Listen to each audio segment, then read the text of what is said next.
In today's video, I'm going to teach you how to tell if artwork is raster or vector in Adobe Illustrator. This step is crucial for anyone working with digital graphics, whether you're a designer, hobbyist, or student. Understanding the difference between these two types of artwork is essential, as it impacts how your designs will scale and appear when printed or viewed on various devices. Let's get started by opening Adobe Illustrator on your computer. If you're new to Illustrator or haven't opened it in a while, don't worry. It's a straightforward process. Simply locate the application icon on your desktop or in your Applications folder, and double-click on it to launch the program. Once you have Illustrator up and running, direct your attention to the top of the window. Here you'll find a series of menus. We're interested in the View menu, which holds the key to distinguishing between raster and vector images. Click on View, and a drop-down menu will appear. This menu hosts various options to alter your display settings, but today, we'll focus on one particular option. Within this drop-down, you'll want to select Outline.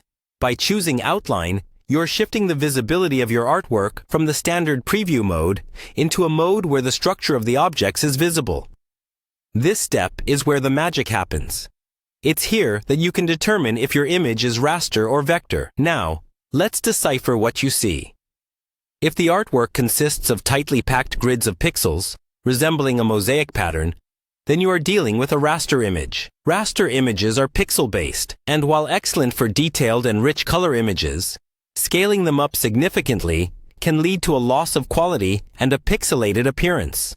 On the other hand, if the artwork appears as sharp mathematical lines, you've got a vector image.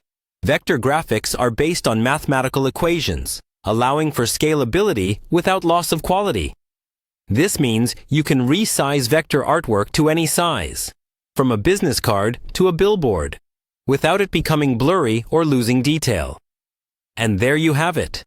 You've successfully determined whether your artwork in Adobe Illustrator is raster or vector. Knowing this can help you make informed decisions about file types for different projects and ensure that your graphics maintain their integrity no matter what size they are scaled to.